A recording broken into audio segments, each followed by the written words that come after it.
There's a lot going on right now, in this country with immigration, gentrification. You have ADOS and FBA talking about reparations for African Americans. There's a lot.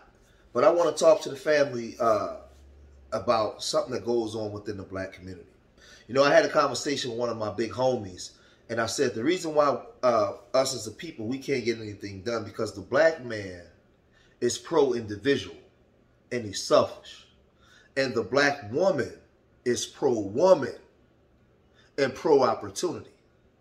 Neither the black man or the black woman is pro-family anymore. The woman is pro-opportunity and pro-woman. The man is pro his accomplishments and he's selfish. He's selfish. We're not operating from the thought process of family and building, or taking black men and black women and we separate ourselves from the women that's pro-woman and pro-opportunity and the men that's pro-individual and pro-selfish, and we sit in the middle and we call out foolishness from both sides from a more family-based structure. Because what I've noticed is when other groups come to this country, they come together as family, as a family unit working together in tandem, and they outperform us within a couple years. Because they're not operating from a pro-woman's perspective or pro-opportunity or pro-individual. When you see a Pakistani man, or you see an Arab man, or you see a white man, or Asian man, or Indian man, you see he represents a group. He represents a group that's building for his people. When you see a black man, you see an individual. And, right now these cities are being gentrified.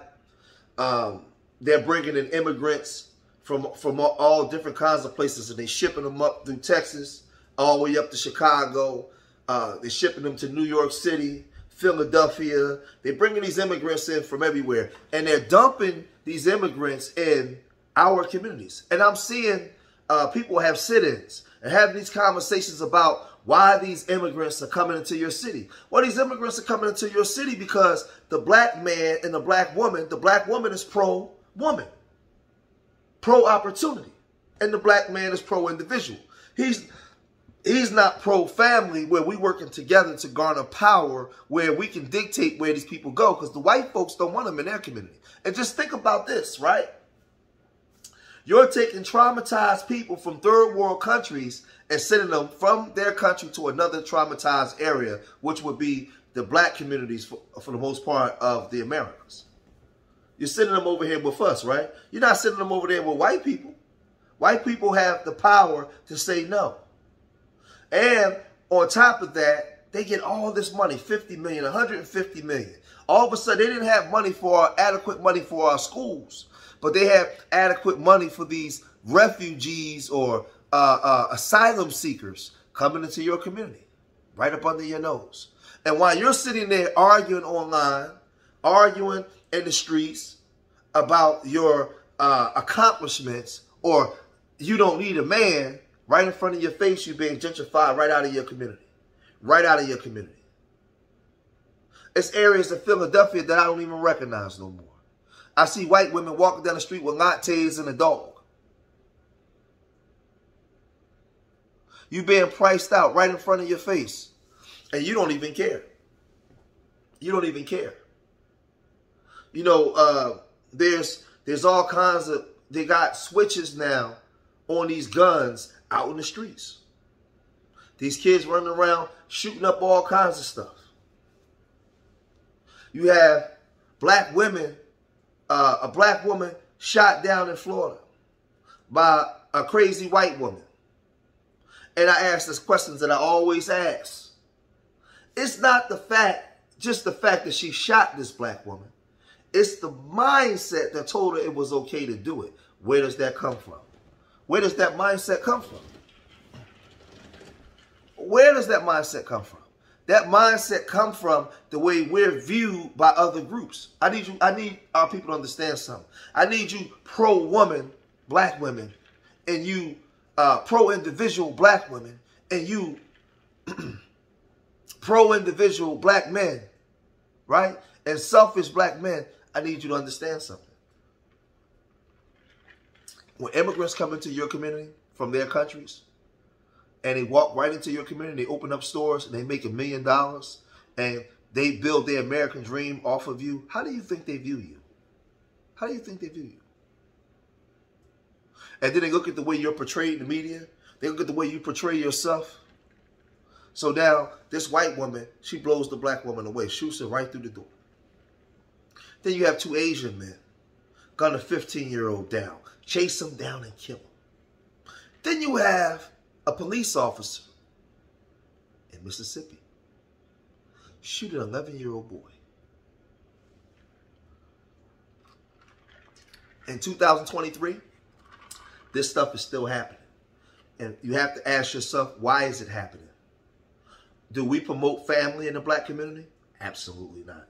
We're going along with the status quo that's telling us not to be married, not to have families. To be revolutionary against this system is to have a family. They spent years through propaganda, millions of dollars trying to convince you to not be with your woman, to not be with your man, to not raise your children. They use propaganda. They fund music. They put drugs. They do all kinds of things to try to get us to not move in the family unit where we have some type of cohesion within our community. And y'all fall for it. If you say you pro-black, where's your family? Where's your wife? Where's your husband? How are you being a light in the dark room? Are you showing black people that it's possible that we can do it? Are you being an example for black folk? Huh? Does your son have the ability to come into the room and say, Dad, and not have to call you on the phone and hope you answer? As a black woman, are you using discernment and not being delusional and picking the right man that's going to walk with you in your destiny? Huh? Because that's revolutionary. See, what you think is revolutionary isn't. Revolutionary is just having a family and moving together as a family unit together. And starting putting families together, putting them together, and moving together with the same ideas. Legacy, your progeny, how we build it. You have to respect us because we teach you how to respect us. How you gonna get reparations when who's representing you? All of this stuff is happening at the same time, right in front of your face. And I do video after video over the years trying to explain this to you guys. Being revolutionary is going against what they're promoting to you. You have to go against it. You have to fight to keep your body in shape. You make sure you're eating right. You know, you're getting your miles in when you're running. You're drinking enough water. You know, you're keeping your mind right, your body right, your spirit right. You're doing all those different things. You have to go against what they're promoting to you. Gentrification is not going to stop. Black single motherhood is not going to stop until you're ready to stop. Until you're ready to stop. But that's all I wanted to say. That was on my mind. Black women, stop being pro-woman and pro-opportunity. Black men, stop being pro-individual and selfish. We're not going to get nowhere. We have to come in the middle and be pro-family. And we have to fight for each other. You can't, if you see black men calling black women out for something that they're doing wrong, just because he's a man as a woman, you can't just protect her. You have to side with what's right. Black man, it's the same thing. If you see a bunch of men calling out a woman, right? And you know, we have to side on what's right. We have to stand on what's right. That's my stance. So leave your comments in the comment section. Let me know what you think. I'm telling you that the black woman is pro-woman and pro-opportunity. The black man is pro-individual and he's selfish. He's the biggest hater in America, especially to his own brother.